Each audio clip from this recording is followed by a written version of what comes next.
Hello friends, welcome back to my channel. જાંબુની season આવી ગઈ છે તો જાંબુ સોસ તો બનાવવા જ પડે। એકદમ બજાર જેવા જાંબુનો સોસ તમે ઘરે બનાવી શકો છો। પૂરા ફેમિલી માટે ફક્ત 20 રૂપિયાની અંદર જ જાંબુને લઈ લીધા છે, સારી રીતે ધોઈ લીધા છે। આ રીતે એને કટ કરી લેવાના છે। કટ કરી લીધા પછી બસ મિક્સર જારની અંદર આપણે ક્રશ કરી લેશું।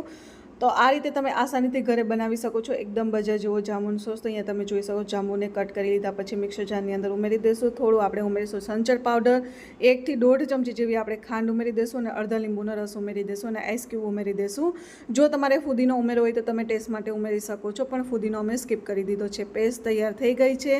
શોર્ટ્સ માટે આ રીતના ગ્લાસ લઈ લીધા છે। ફરતી સાઈડ લીંબુ લગાવી દઈશું અને મીઠામાં આ રીતે ડીપ કરી દઈશું એટલે મીઠું સરસ ચોંટી જશે, એનો સરસ એવો ટેસ્ટ આવે છે। તો એકદમ બજાર જેવો જાંબુનો સોસ તૈયાર થઈ ગયો છે। તો કેવી લાગે આજની રેસીપી? જો વિડીયો ગમ્યો હોય તો વિડીયોને લાઇક કરજો, તમારા ફ્રેન્ડ્સ એન્ડ ફેમિલીમાં શેર કરજો અને આવી જ રીતે સપોર્ટ કરતા રહેજો। આવી જ રીતે નવી નવી રેસીપી તમારી સાથે શેર કરતી રહીશ। મળીએ નેક્સ્ટ વિડીયો।